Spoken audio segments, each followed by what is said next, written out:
呢件呢係一件入門級嘅墨翠。咁入門級嘅墨翠呢，一般係打燈唔會透嘅。咁我哋點樣揀呢？咁最緊要呢，佢係夠黑同埋夠潤，烏黑發亮四個字，咁就 OK 噶啦。咁呢件呢，絕對係 OK 嘅，夠黑同埋夠水潤，烏黑發亮。咁呢個質素呢，呢個肉質呢，你好難要求佢打燈透嘅。呢啲打燈唔會透嘅。如果打燈透嗰啲呢，貴好多㗎，要加多個零啊，最起碼加多個零。同埋打燈透綠嘅呢，通常就唔夠黑㗎。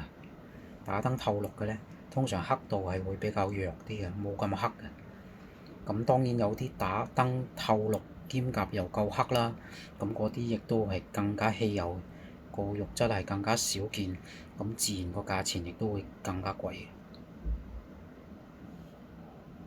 咁呢件呢，絕對係 OK 嘅，係入門之選，夠大件亦都夠厚。